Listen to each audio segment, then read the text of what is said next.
Well, George.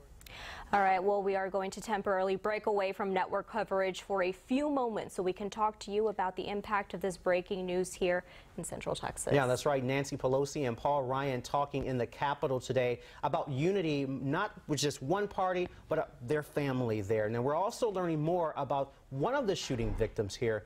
Today, Congressman Roger Williams announced his staff member, legislative correspondent Zach Barth, was shot during that baseball practice in Virginia. Christy Millward, she's live outside of the congressman's office. And Christy, what have you learned so far?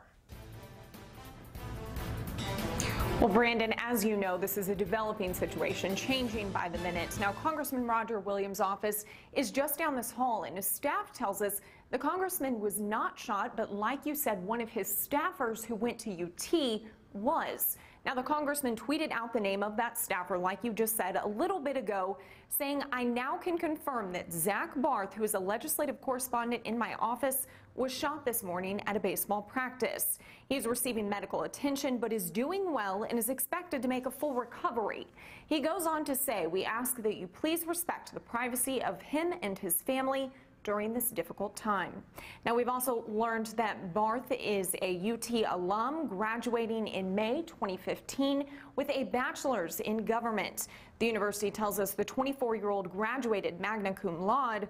The congressman's office says the Republican baseball team holds practice at that field where this happened in Virginia every morning at 6:30 Eastern Time. Representative Williams has been the coach of that team since he joined Congress in 2013.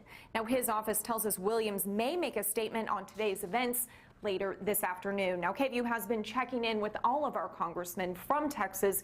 KVUE's Jay Wallace has an update on each of them. Jay.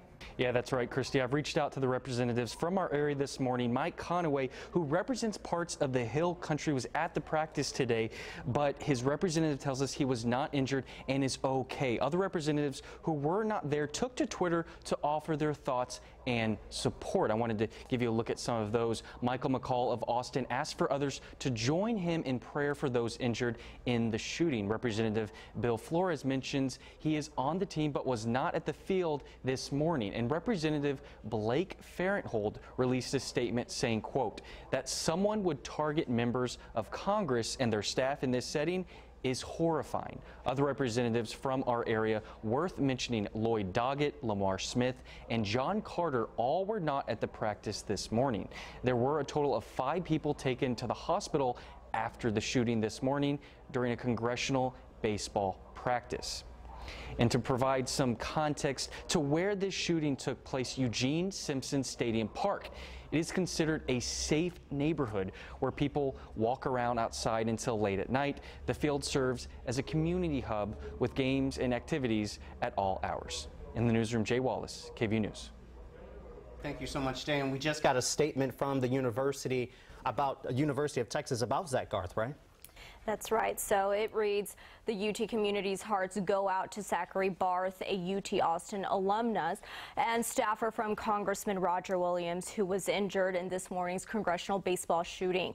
We are thinking of Zach and all the victims, wishing them a speedy recovery. All right, and we'll continue our coverage of this story coming up. All right, Fred Burden is on the phone. He is a security advisor with Stratford. And Fred, how are you doing this morning? Well, it's been a busy morning following the developments in Alexandria. Okay, so you know, we've seen these images, we've seen the video, we've heard interviews from some of the senators about that shooting. What was your initial reaction when you saw this? A soft target venue, one that could be easily surveilled.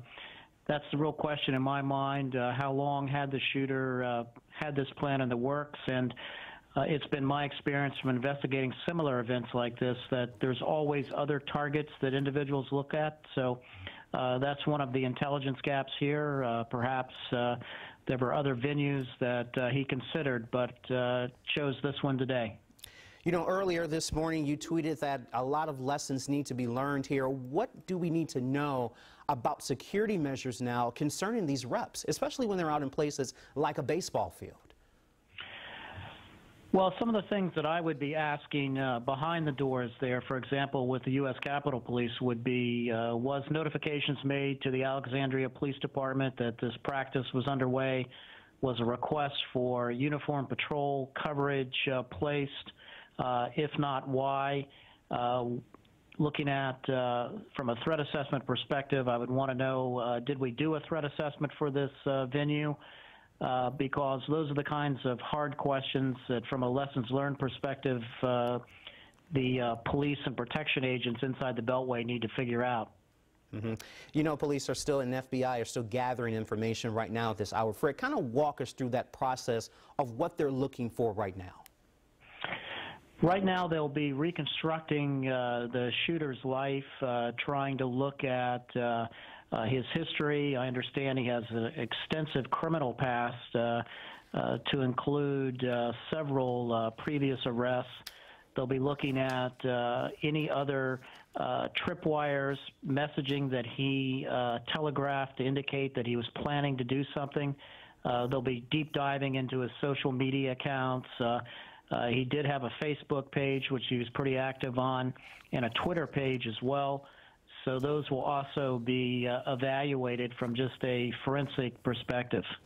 You know, Fred, as far as from a political standpoint, you know, we just saw some of the interviews. They're saying that the walls and the halls of the Capitol are usually divided, but now you see a good sense of bipartisanship here. Do you think we're going to see that from moving forward here? Well, Washington's a difficult place to work and live, to be blunt, and usually it takes tragedy to force change. So I want to say I'm optimistic that the horrific events of this morning will cause more bipartisan kind of efforts. And from a security and law enforcement perspective, I mean, that affects everybody. So I'm reasonably optimistic we'll see some good come out of this. All right, Fred, thank you so much for your insight in this. Thank you for having me on. All right, well, the suspected shooter, Hutchinson, does have a long criminal history in St. Clair County, Illinois. These are his old mugshots. Hutchinson did have some controversial posts on his Facebook. Back in March, he said, quote, "Trump is a traitor. Trump has destroyed our democracy. It's time to destroy Trump and company," end quote. He also pledged support for Senator Bernie Sanders. Now stay with KVUE for the latest updates on the shooting for our newscast at 5, 6, and 10. You can also check out our website at KVUE.com as well as our Facebook and Twitter pages for the latest on this story. On how they might carry this message forward. And we're going to continue our network coverage George, right now. They're not talking or